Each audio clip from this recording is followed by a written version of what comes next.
आज ही Doubtnut app download करें। Doubtnut पर होगा अब आपके सभी मैथ्स, केमिस्ट्री, फिजिक्स और बायोलॉजी डाउट्स का सफाया। बस अपने क्वेश्चन की फोटो खींचो, उसे क्रॉप करो और तुरंत वीडियो सोल्यूशन पाओ। Download now. यहाँ पर हमें क्वेश्चन में दो स्टेटमेंट्स दी हुई हैं। इन दोनों को पढ़ के हमें अकॉर्डिंगली दिए गए ऑप्शंस में से सही आंसर सेलेक्ट करना है। तो सबसे पहली जो स्टेटमेंट है हमारी कह रही है कि फ्लावर स्पोरोफिल्स का एक एग्रीगेशन होता है। अब स्पोरोफिल्स क्या होते हैं, सबसे पहले इस टर्म का हम मतलब समझ लेते हैं। किसी भी प्लांट के अंदर हम देखेंगे कि स्पोरोफिल्स रिप्रोडक्शन के साथ एसोसिएटेड स्ट्रक्चर होते हैं, क्योंकि हम देखते हैं कि जो स्पोरोफिटिक प्लांट बॉडी होती है, यानी जो डिप्लॉयड प्लांट बॉडी होती है, उसमें स्पोरेंजिया नाम के स्ट्रक्चर्स के अंदर जो है स्पोर्स की फॉर्मेशन होती है, या हम कह सकते हैं स्पोरोजेनेसिस होती है। और हायर प्लांट्स की अगर बात करें तो क्योंकि ये हेट्रोस्पोरस होते हैं, यानी मेल और फीमेल दो अलग अलग तरह के स्पोर्स की यहाँ पर फॉर्मेशन होगी, यानी रिस्पेक्टिवली माइक्रोस्पोरोजेनेसिस और मेगास्पोरोजेनेसिस। तो ये दो तरह के स्पोरेंजिया हमारे पास में होते हैं। तो असल में स्पोरोफिल एक ऐसी बॉडी होती है, एक ऐसा स्ट्रक्चर होता है जिसके ऊपर स्पोरेंजिया होते हैं। तो स्पोरेंजिया को बेयर करने वाला स्ट्रक्चर स्पोरोफिल कहलाता है।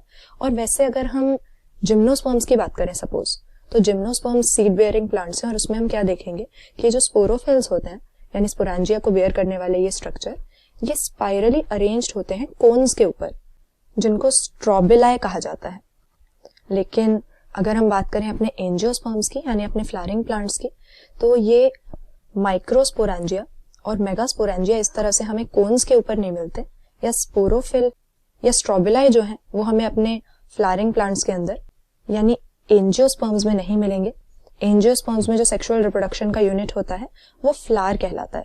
फ्लावर एक ऐसा ऑर्गन है एंजियोस्पर्म्स का जिसमें हम देखेंगे कि मेल और फीमेल सेक्स ऑर्गन्स होते हैं, जिनमें रिस्पेक्टिवली माइक्रोस्पोरोजेनेसिस और मेगास्पोरोजेनेसिस स्पेशलाइज्ड स्ट्रक्चर्स के अंदर होती है। तो फ्लावर स्पोरोफिल्स का ही एक एग्रीगेशन है, ऐसा कहना गलत नहीं होगा। अगर मेल फ्लावर है तो माइक्रोस्पोरोफिल का, अगर फीमेल है तो मेगास्पोरोफिल का, और अगर बाइसेक्सुअल है तो दोनों तरह के स्पोरोफिल इसमें हमें मिलेंगे, जो कि जिम्नोस्पर्म के केस में कोन के ऊपर होते हैं, स्ट्रोबिलस के ऊपर होते हैं, वो हमें एंजियोस्पर्म्स के केस में फ्लावर के अंदर स्पोरोफिल्स मिलते हैं। तो ये स्टेटमेंट तो करेक्ट है। दूसरे स्टेटमेंट में लिखा हुआ है कि एंजियोस्पर्म में स्पोरोफिल मॉडिफाइड होता है, तो ये स्टेटमेंट भी हमारा यहाँ पर करेक्ट हो जाता है। जैसा कि हम डिस्कस कर ही रहे थे, एंजियोस्पर्म्स में फ्लावर जो है सेक्सुअल रिप्रोडक्शन का यूनिट है, और इसीलिए स्पोरोफिल्स इसी में प्रेजेंट होते हैं, जो कि सेक्सुअल रिप्रोडक्शन की प्रोसेस को अकम्प्लिश करने के लिए स्पोर्स बनाते रहते हैं। तो दोनों ही स्टेटमेंट्स यहाँ पर हमारे करेक्ट हैं। सही आंसर ऑप्शन बी हम कर देते हैं। दोनों स्टेटमेंट्स ट्रू हैं, लेकिन टू जो है वो वन को एक्सप्लेन नहीं कर रहा है। फ्लावर स्पोरोफिल्स का एक एग्रीगेशन है, लेकिन जिस तरीके से असर्शन रीजन वाले क्वेश्चंस में होता है, यहाँ पर दूसरा वाला स्टेटमेंट पहले स्टेटमेंट का एक्सप्लेनेशन नहीं, अपने आप में एक और स्टेटमेंट है। तो ऑप्शन बी यहाँ पे सही आंसर हमारा। क्लास 6 से 12 से लेके नीट, IIT, JEE मेंस और एडवांस के लेवल तक 10 मिलियन से ज्यादा स्टूडेंट्स का भरोसा। आज ही डाउनलोड करें डाउटनेट ऐप या व्हाट्सएप कीजिए अपने डाउट्स 8400 400 400 पर।